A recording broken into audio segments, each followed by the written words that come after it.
Excusez-moi. Bonjour ou bonsoir. Je vais vous parler du nain jaune. C'est un jeu dont je vous ai déjà parlé pour vous donner les règles en vidéo, les règles telles que le jeu était pratiqué en 1760 lors de son invention. Je ne reviens pas dessus, vous avez une vidéo qui vous en parle, et non seulement une vidéo, mais aussi un article qui date de 2008, je crois que je l'ai fait, cet article qui vous raconte toute cette histoire dans l'Académie des Jeux oubliés, donc mon site écrit. Vous aurez toutes les informations requises. Alors, qu'est-ce qu'on va bien pouvoir, on va pouvoir dire encore? Eh ben, ça va être plutôt une discussion qu'autre chose, parce que c'est assez compliqué de parler de ce que je veux vous parler. Alors, ce qui se passe, c'est que je suis un peu chagriné lorsque je parcours Internet et que chaque fois qu'on parle du nain jaune, on cite toujours les mêmes références et puis ça passe pour quelque chose d'acquis, définitif. Mais moi, je n'en suis pas sûr. Je n'en suis pas sûr. Alors, le mieux, c'est d'essayer de voir cette référence, finalement. Alors donc j'ai cherché, on ne la trouve plus tellement facilement, le site ayant disparu, mais je vais vous donner cette référence. Donc c'est François Theimer, Theimer, qui est écrit expert près de la Cour d'appel de Paris, historien du jouet, qui a écrit donc ce qu'il appelle la vraie histoire du nain jaune. Bon, oui, bon, pourquoi pas. D'ailleurs, je ne dis pas que ce qui est écrit est complètement faux. Cependant, il n'y a aucune référence. Il n'y a aucune référence à ce qui est écrit, et donc, bon, je veux bien croire à cette histoire, mais il me faut des sources anciennes. Et il n'y en a pas. Je n'en ai pas vu. Donc par conséquent, je ne crois que moyennement à cette histoire. Alors qu'est-ce que c'est que cette histoire? Que nous dit François Theimer? Alors voilà, je vous lis. Tout commence, ou devrais-je dire continue, au milieu du XVIIIe siècle, avec le roi Stanislas de Pologne établi à Nancy au milieu du XVIIIe siècle, qui lui-même, protégé par le roi de France Louis XV, avait pris sous sa protection dès sa naissance un nain, ou plutôt exactement un Lilliputien, qui répondait du nom de bébé. Tout ceci est clair, est vrai, avéré, aucun problème. Ce dernier, donc le nain bébé, obtint une immense célébrité qui dépasse largement les frontières lorraines. Mais en grandissant en âge, il devint souvent violent et cruel, c'est peut-être un peu exagéré, en particulier avec ses congénères qui lui étaient présentés. Oh, il y a eu un cas, effectivement. Et par analogie, on le surnommait, hors de son domaine, le nain jaune. Alors là, je me pose la question.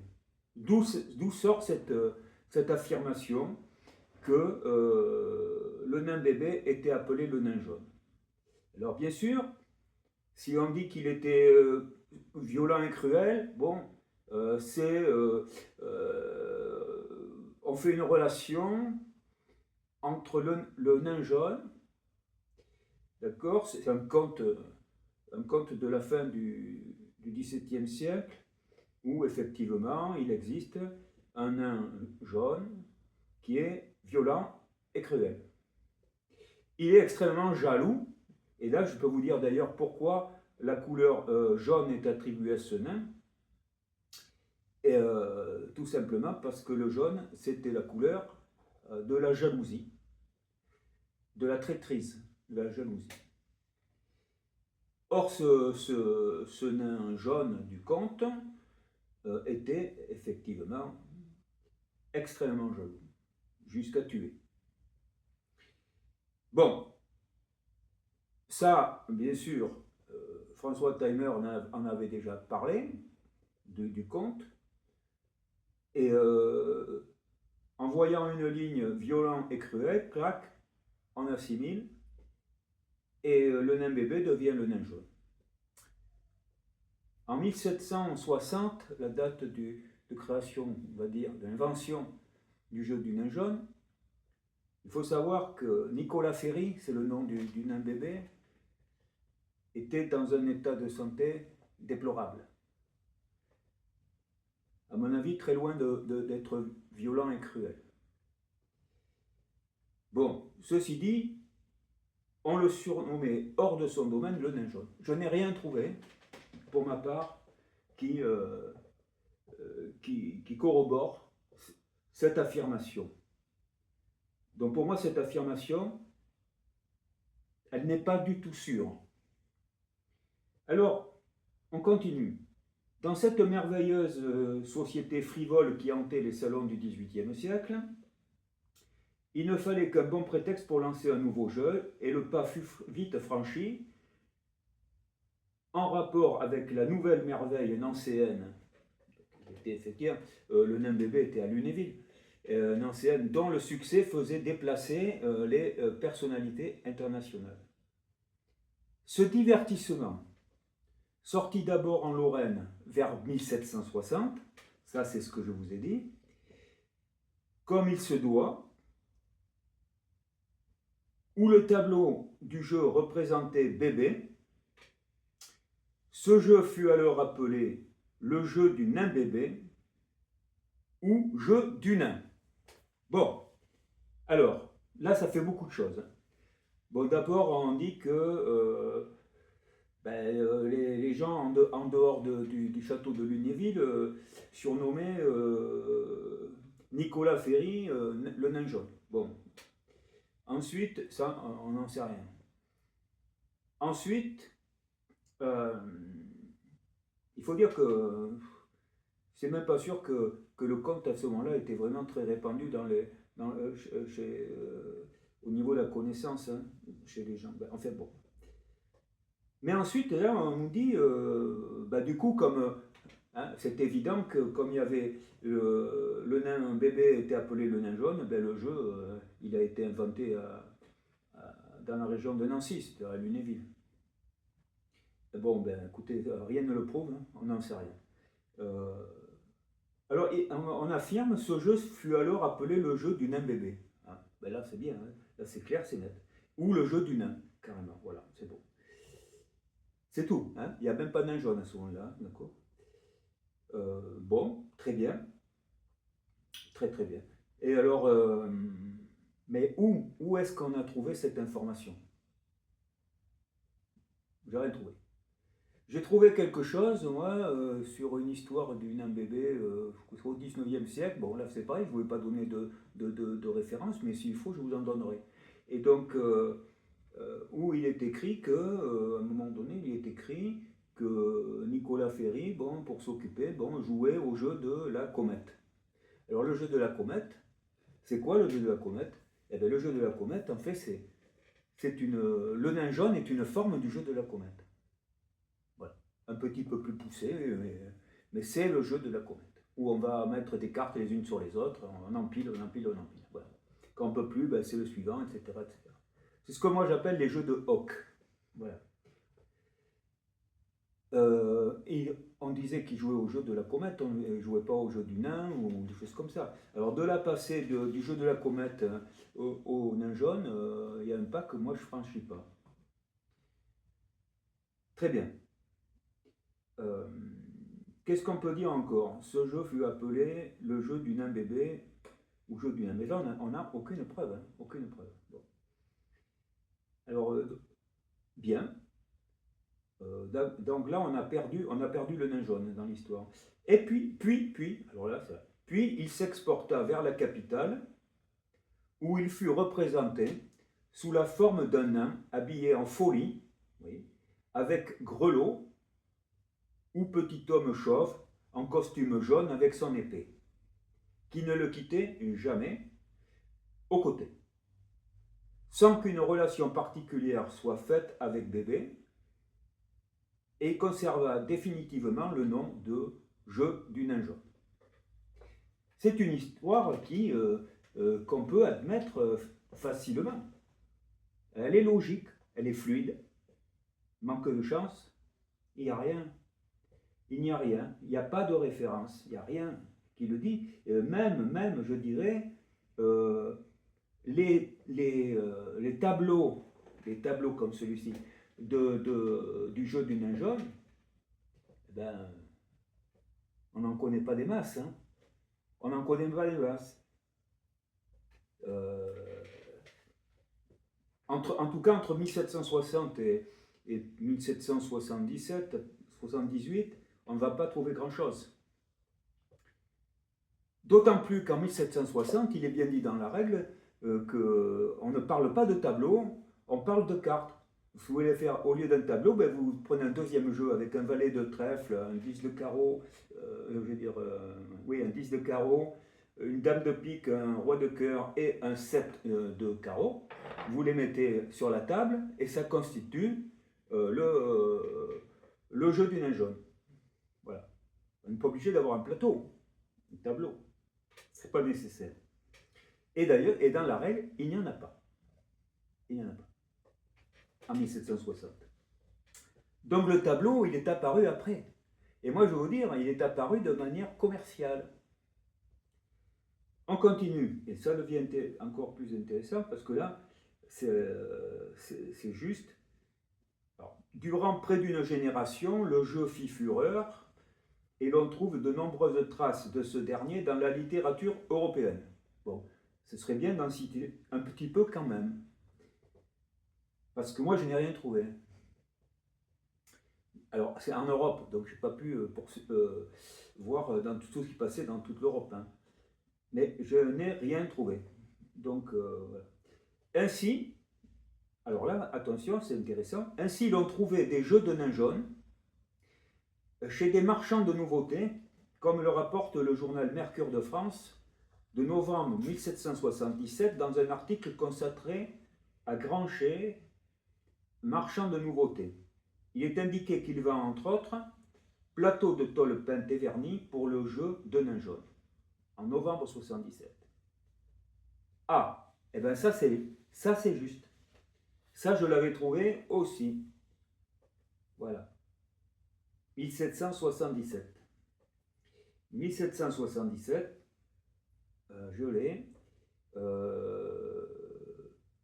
En fait, c'est marqué nouveauté au Petit Dunkerque. Nain jaune, plateau de tôle peinte et vernie pour le jeu de nain jaune. C'est la première fois qu'on voit écrit qu'il existe des plateaux de nain jaune et c'est en 1777, donc c'est-à-dire 17 ans après la création du jeu du nain jaune, qui n'avait pas de plateau. Il a dû en avoir avant, hein, mais on ne trouve pas de traces écrites.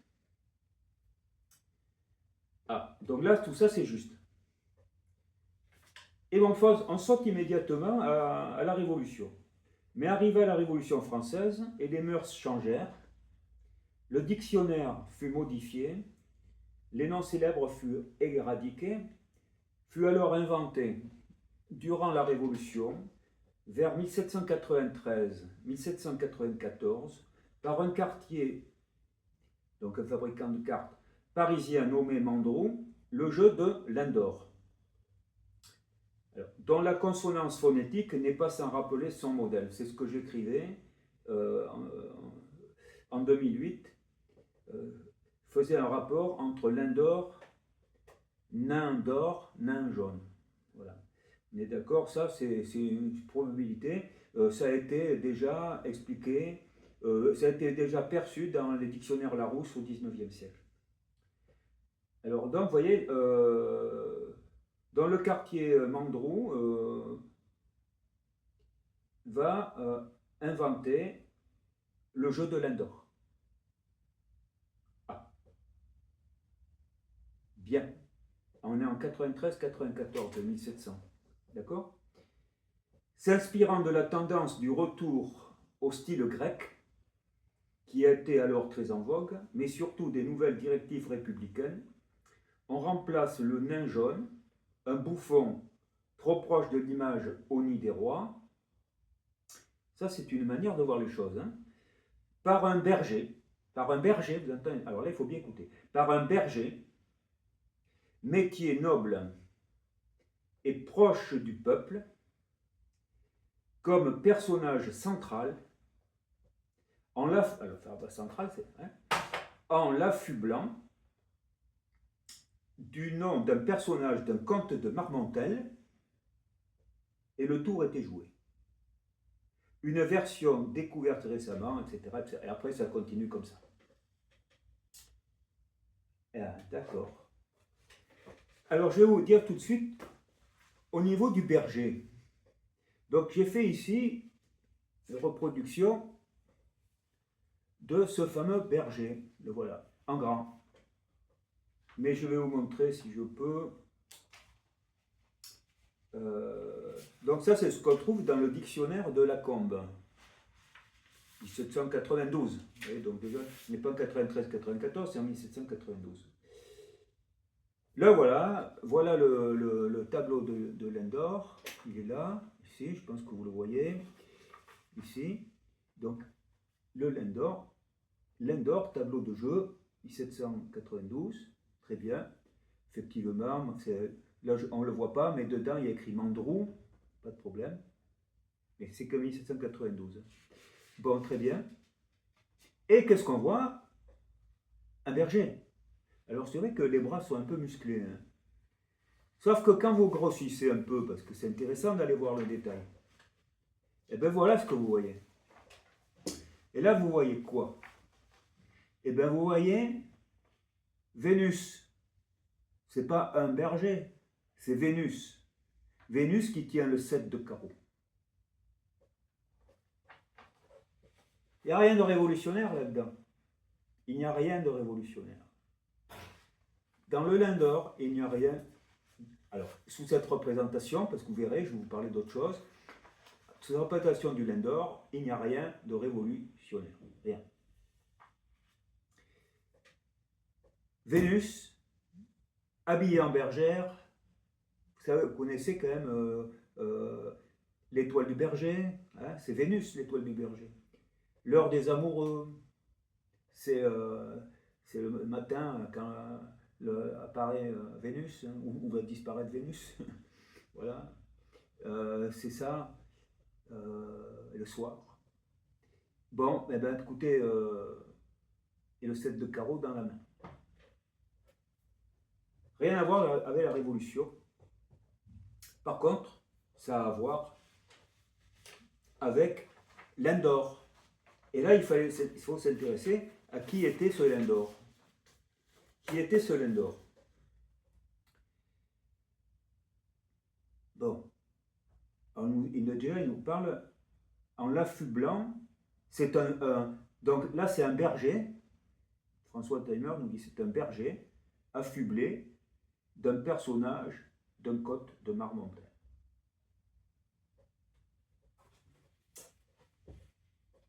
Ce n'est pas un berger, c'est une bergère, ce n'est pas une bergère ordinaire, ce n'est pas une bergère du peuple, c'est Vénus. C'est une déesse au-dessus des rois. Bien. Intéressons-nous donc, alors je finis avec l'histoire de François Taimer. Et je vais vous parler de l'Indor. Alors pour l'Indor, on va trouver des choses, ben voilà, Marmontel, le comte de Marmontel, un comte de Marmontel, mais on va aussi trouver énormément de choses depuis bien longtemps. Depuis bien longtemps. Alors, je vais vous en donner quelques-uns. Je vais vous en donner quelques références. Voilà. Déjà, en 1762. 1762, on n'est pas c'est 30 ans avant. Nous avons parlé un conte qui s'appelle Lindor et Delhi. Ce sont des amoureux. Très bien. 1768, à vérifier sur la date. Mais c'est Nina et Lindor, intermède en 2 actes par Monsieur Duny. Bon, alors Nina et Lindor, des amoureux. 1769. Lindor, c'est l'homme, hein, d'accord. 1769, bon, contes philosophiques et moraux de Nicolas de la Dimerie. 1769, et dedans il y a Lindor, un amoureux aussi. 1772. Lindor ou les excès de l'amour. Ce sont des lettres. 1774. La constance inimitable ou les amours de Lindor et d'Anacréonte. Conte moral imité de Monsieur Marmontel. Imité de Monsieur Marmontel. 1774. Ça, je pense que c'est de celui-ci qu'on nous parlait. 1777. Alors là, celui-ci, on va se le mettre de côté. Conte sentimental de George Vanderson, publié en 1777. Et ce conte-ci, il était intitulé La sagesse de la folie. Alors ça, il faut le mettre de côté. Vous entendez ? La sagesse de la folie, 1777. Et la date, La sagesse de la folie. Lindor. Il s'appelle Lindor aussi. Et il est aussi amoureux, mais ça va plus loin. Et je vais vous en parler après. 1777, vous vous rappelez, c'est la date à laquelle on voit dans le Mercure de France apparaître, en gros c'est une publicité, sur les plateaux de nain jaune en tôle peinte et vernie. 1777. Eh bien, je pourrais rajouter, ce qui n'a pas été dit, qu'ils étaient fabriqués à Clignancourt, à façon porcelaine ou faïence de Sèvres. Je ne pourrais pas dire, il y a porcelaine ou la faïence, de Sèvres. C'était fabriqué à Clignancourt, c'était des plateaux en tôle de nain jaune. On ne parle pas de Lindor. Ah, là on a retrouvé ce qu'on nous a dit. Et maintenant, je passe à 1778. Là, on n'en a pas parlé de 1778. Eh bien, qu'est-ce qu'on trouve en 1778 ? Le 27 décembre 1778, apparaît dans les annonces et affiches de l'Orléanais, apparaît cette annonce. Le sieur Le Houx, marchand bijoutier en ivoire rue Royale, vis-à-vis le vieux marché à Orléans, donne avis qu'étant dans le dessein de quitter le commerce de dentelle, il offre celle qu'il a à bonne composition. Et on poursuit. On trouve aussi chez lui toutes sortes de jeux, et là il faut bien écouter, comme le Lindor ou nain jaune.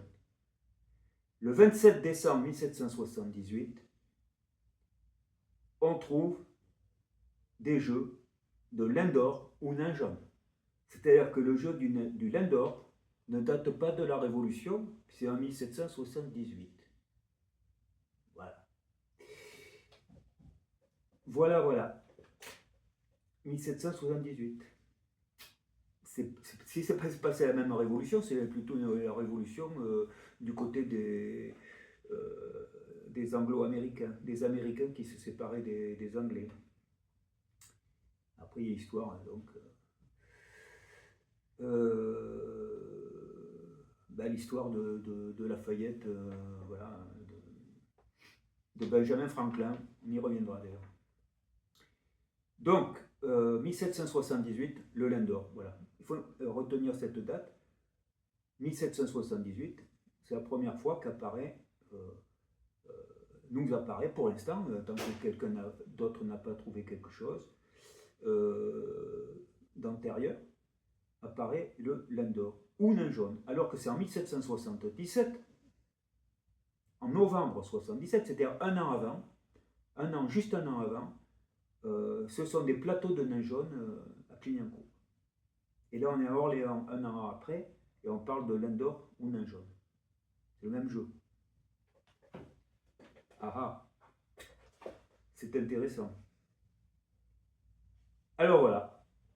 Donc déjà, la première chose qu'on voit, c'est que ce n'est pas un berger, ce n'est rien de révolutionnaire. C'est rattaché, c'est Vénus qui tient le lin d'or dans sa main, la carte. Le lin d'or, c'est la carte. C'est le 7 de carreau. C'est lui, voilà, dans sa main, le 7 de carreau. Lin d'or est un amoureux fou dans tout ce qu'on peut trouver. Hein. Tous les écrits, il est présent. C'est le, comment dire, c'est l'amoureux prototype. C'est le prototype de l'amoureux. Voilà. Il fait référence, voilà, j'avais écrit, à un type de personnage de la comédie très à la mode au XVIIIe siècle. C'est le prototype de l'amoureux. Exemple, alors ça, cet exemple est souvent cité. On a eu Marmontel, mais on cite aussi le Barbier de Séville. Effectivement, Beaumarchais, dans le Barbier de Séville. Alors le Barbier de Séville était joué en 1775. Vous voyez, on n'est pas très loin de 77-78. 78 surtout, qui nous intéresse d'ailleurs. Almaviva, donc amoureux de Rosine, se fait appeler lin d'or pour tenter de la séduire. Voilà. Cependant, hein, comme je l'explique, et comme je viens de vous le montrer, le personnage de lin d'or se retrouve dans plusieurs pièces de théâtre et dans la littérature. Voilà. C'est ça. C'est l'amoureux. En fait, il est amoureux. Donc Vénus, c'est le symbole de l'amour. Donc, et la tentation. Et donc, elle le tient, lin d'or, dans sa main. Lin d'or, le nain jaune. Vous voyez, lin d'or, nain jaune. On fait on rattache des choses comme ça. Donc une fois qu'on a eu l'idée de lin d'or, ben, on va le coller comme on peut, on va chercher un personnage qui va aller avec et qui irait bien avec. Lin d'or, ok, un amoureux, c'est un amoureux, ok, on va mettre Vénus qui le tient dans la main. Il le tient dans la main, on fait ce qu'il en veut. Et voilà le lien, un lien qu'on peut faire entre ce personnage et lin d'or. Il n'est pas là, il est là. Voilà, ça c'est fait. Alors, doit-on s'arrêter là? Non, on ne va pas s'arrêter là. On va arrêter avec ça, oui, avec cette, ici, c'est fini, on n'en parle plus. Allez, je l'enlève. Je l'enlève. Qu'est-ce qui reste? Pour soutenir le fait que de l'histoire dite vraie du nain jaune,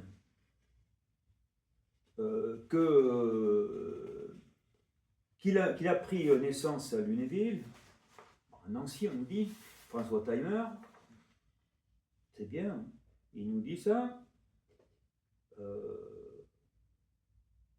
On va accompagner ce texte d'un plateau, un tableau de nain jaune, où à l'intérieur, au milieu, on va trouver ce nain jaune. Vous voyez, c'est nous. Voilà. Avec une épée à la ceinture. Je vais essayer de trouver autre chose, mais voilà, je ne pense pas. Donc le voilà. Voilà ce que vous allez voir qu'on va vous présenter. Cependant, ce tableau date du début de la deuxième partie du 19e siècle, et non pas de 1760. Ça se voit aisément au graphisme. Voilà. Effectivement, ce qui est représenté ici, c'est le nain bébé. C'est tout. Très probablement. Et oui, c'est le nain bébé. Ma petite taille a fondé ma fortune. Un petit gain peut commencer la vôtre. Voilà. Mais ça ne prouve rien. Ça, c'est a posteriori. Et d'ailleurs, ça ne voulait pas dire que le nain jaune était le nain bébé. Ça ne veut pas dire ça du tout. Ça, c'est un nain bébé. Et bon, Nicolas Ferry, ça, c'est parce que, au 19e siècle, on a fait pas mal de rapprochements comme ça. C'est du commercial, ça, c'est tout.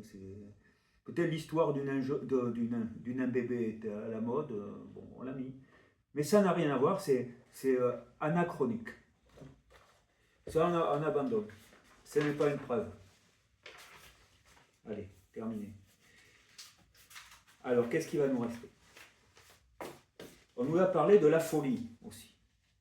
Alors, c'est vrai qu'on représente souvent le nain jaune, même maintenant, sous les traits de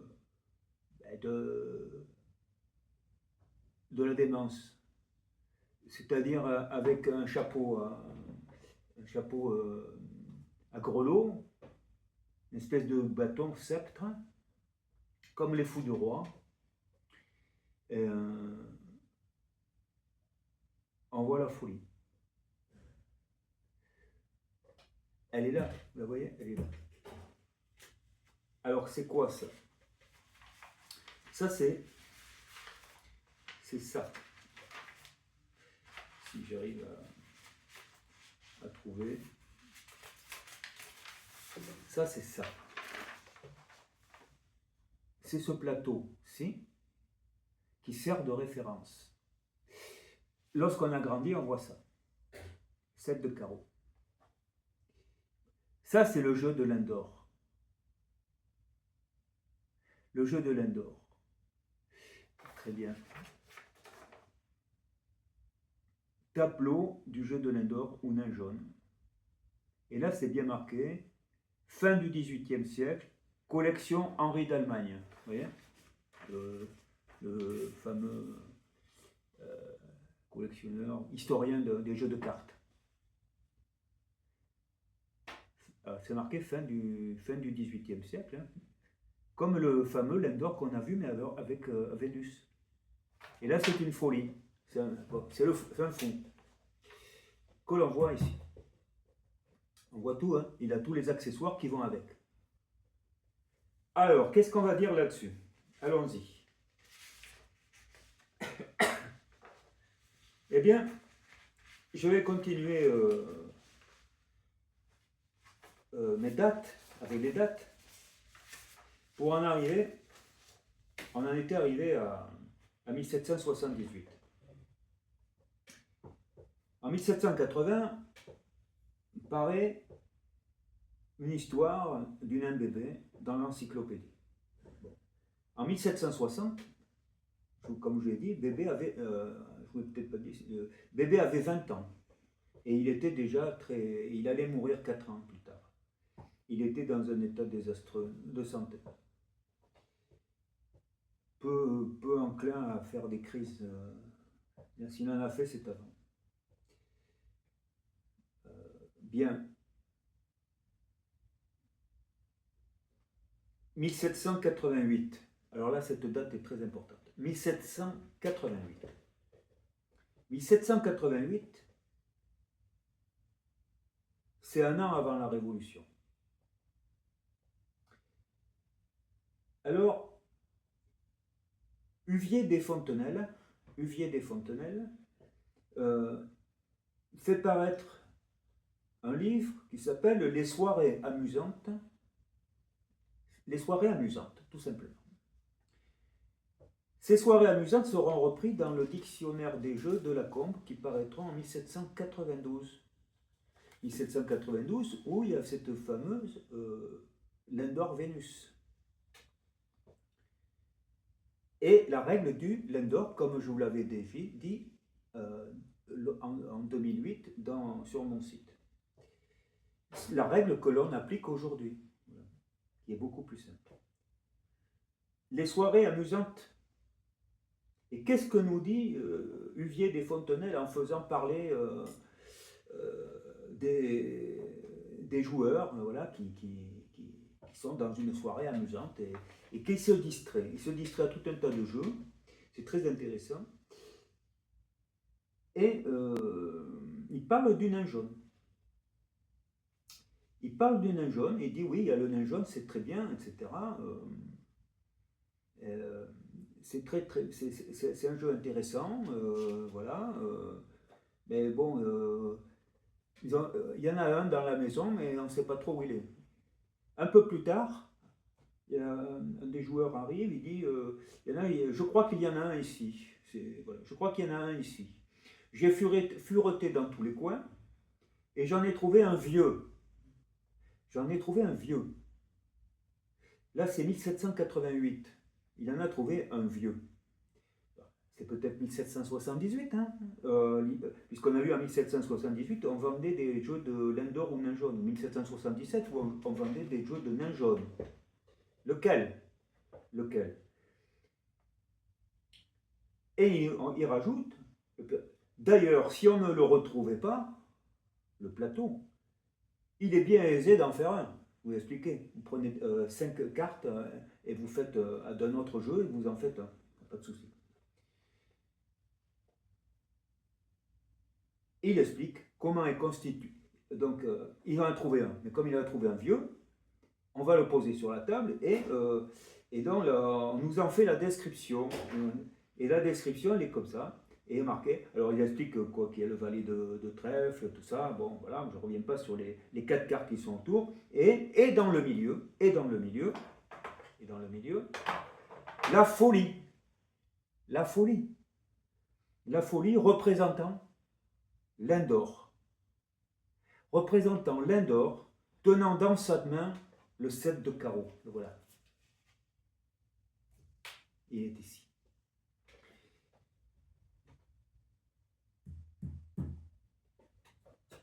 Ce jeu s'appelle Lindor ou nain jaune. 1788, nous avons la description. Nous n'avons pas l'image, mais nous avons la description.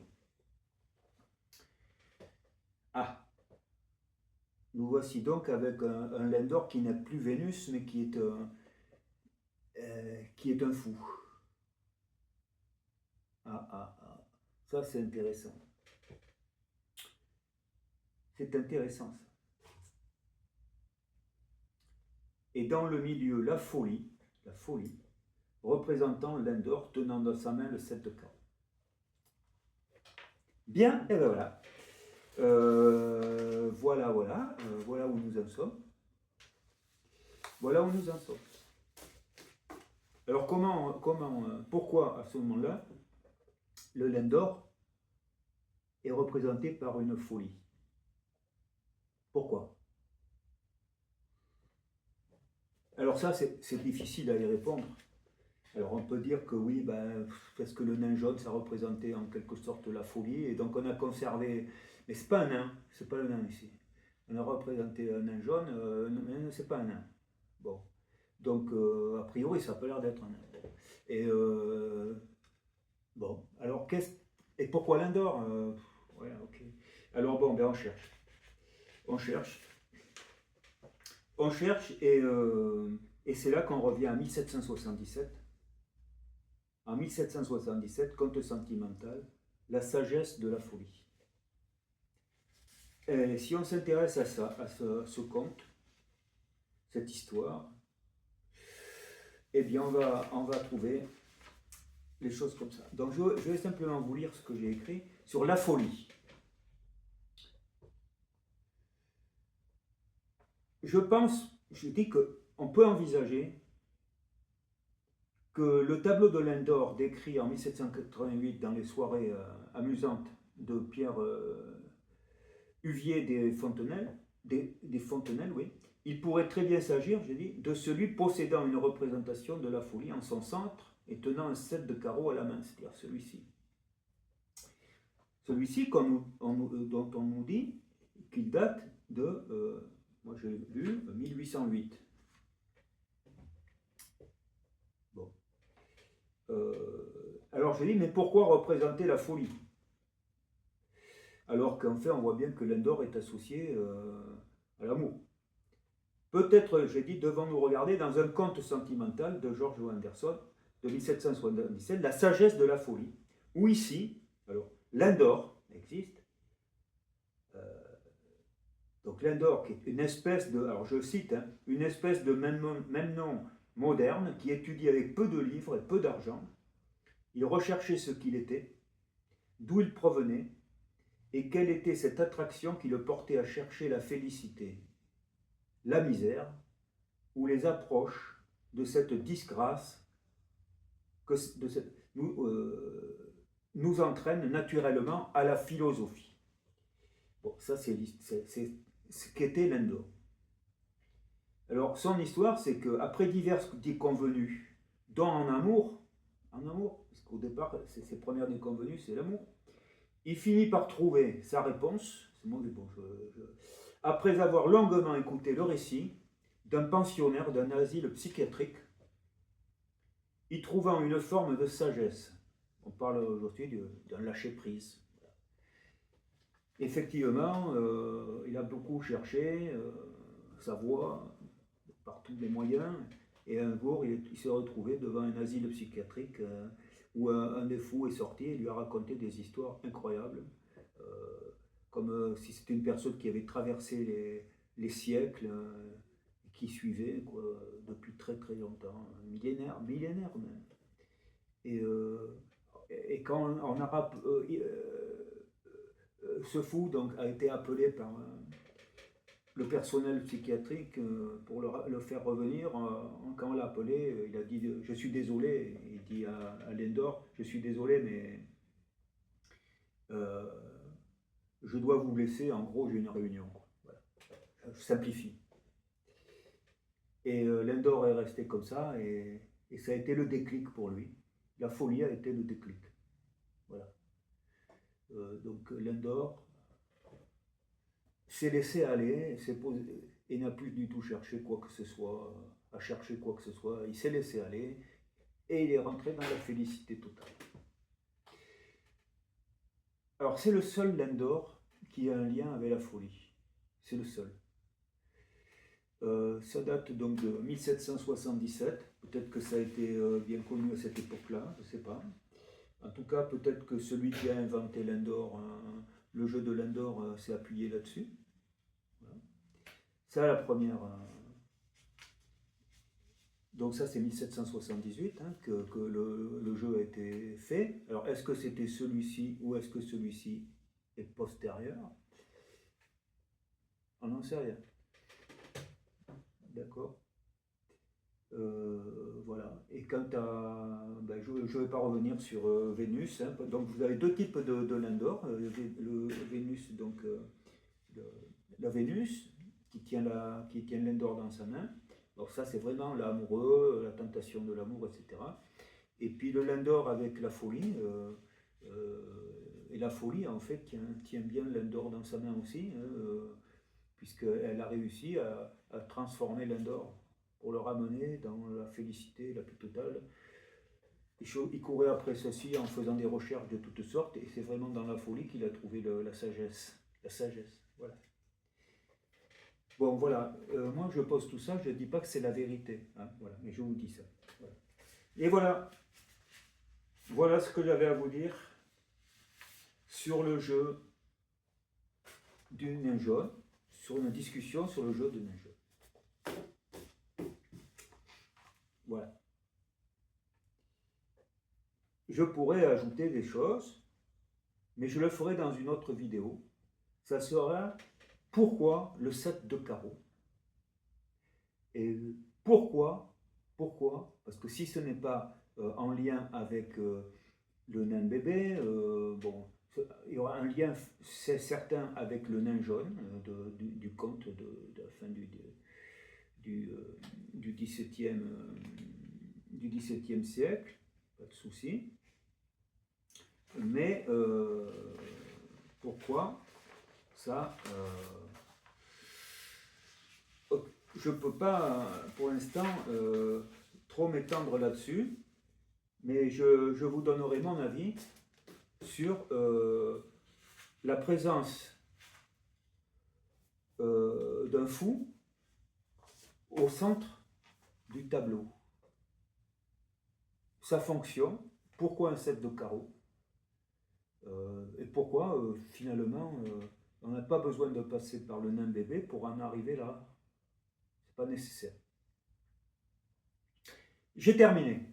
Et encore une fois, je vous dis que je ne dis pas la vérité, je vous dis la chronologie des choses et mon interprétation des figures. Voilà. Mais simplement, je demande une chose, personnellement, c'est qu'on ne suive pas un texte parce que c'est marqué que ça a été écrit par un expert. Vous voyez, c'est marqué, du moins que c'est écrit par un expert, c'est fini. Il n'a pas besoin de donner toutes ces références. Mais peut-être qu'il en a, j'en sais rien. Sauf que je vous ai montré que quand même, il y a des manques. Il y a des manques. Que je ne critique pas d'ailleurs. Que je ne critique pas. Parce que ce texte que je vous ai lu, il faut quand même être clair, ce texte de François Thainer, il date de 2007. Vous voyez, moi c'est en 2008 que j'ai fait ma page sur le nain jaune. J'avais pas lu ce qu'avait écrit François Thainer à cette époque-là. C'est pas possible. C'était écrit, je crois, sur des journaux, choses comme ça. Après, maintenant, ça a été repris je le retrouve sur Internet, mais à l'époque, ça n'y était pas. Donc, j'ai fait de mon côté. Bon. Donc, 1760, il n'y a aucun souci. Voilà. Mais il n'y avait pas de tableau en 1760. Voilà. Voilà, c'est tout. Donc, je vais vous dire... oui, donc à cette époque-là, il n'y avait pas forcément la possibilité d'avoir plus d'informations qu'il en a eu. Mais par contre, de là à ne pas citer ses sources, c'est pas bon, quoi. Voilà. Allez, je vous dis merci de m'avoir suivi. À très bientôt. Au revoir.